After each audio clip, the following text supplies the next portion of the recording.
No, that's great, man. That's great information. So now, Yeah. let's say I got out of service in '96, right? hmm Now, is it too late for me to put in that claim?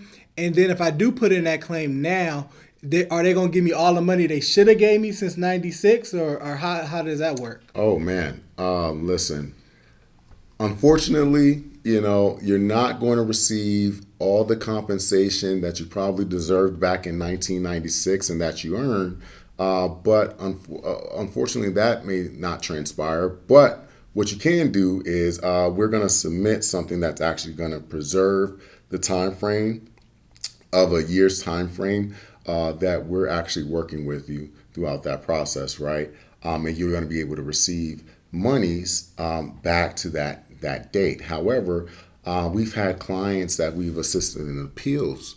And as long as you're keeping up with the fractions of the time dates, it can potentially go all the way back to your initial claim date. So, but it all depends. It all depends. But unfortunately, probably going back to 1996 isn't happening. But if it's the VA has a major backlog in appeals. I think it's up to like almost close to 200 or 400,000 right now. I just don't know off the top of my head. But yeah. So, but with that being said, you'll be able to go back to the date that the claim is began, not back to the date that you're awarded service. But again, like I said before, every claim is different. So I don't want to make a blanket statement on someone's claim that is not that may not particularly apply to you.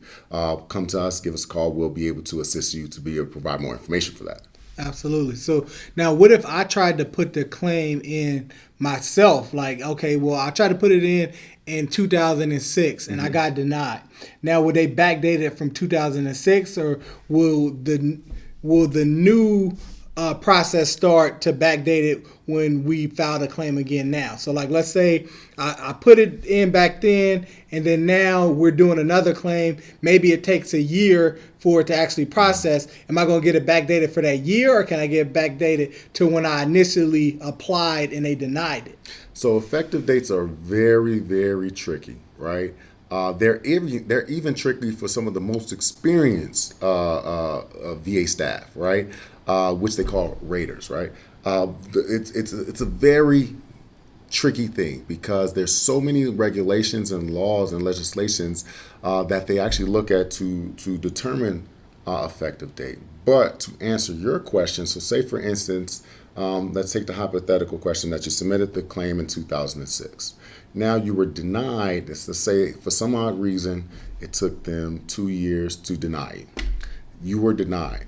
So now at that particular time, you have a year's time frame to go back to be able to submit an appeal, and which again, what they call an appeal is a reopened claim, which you can use it, quote unquote, would be a supplemental claim, right?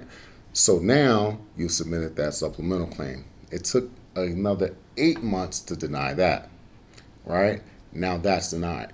Then now what you do is that they have different processes, right? So now you submit something called a higher level review. So you have a year's time frame from that's the date of submission of the from the date that you received the denial of your supplemental claim, right? So now you have a year's time frame to submit a higher level review to be able to enact something called continuous prosecution, right? So now it takes them a year to deny that.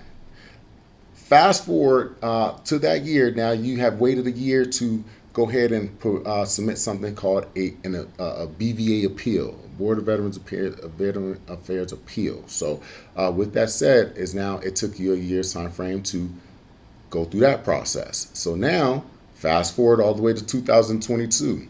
Say for instance, if BVA says, you know what, we feel as though that this has transpired and we want to make sure that we get this as veteran. So it's going to go all the way back to 2006, which you Okay. have continuously prosecuted claim all the way through. And I personally have been blessed to be able to give a veteran that joyous call and actually make a decision which a veteran was awarded close to $500,000 all the way back then. Which again, this was actually a homeless veteran. Which again, this actual case in myself was that was the jump start of understanding my passion to serve, and not only serve but serve a veteran community.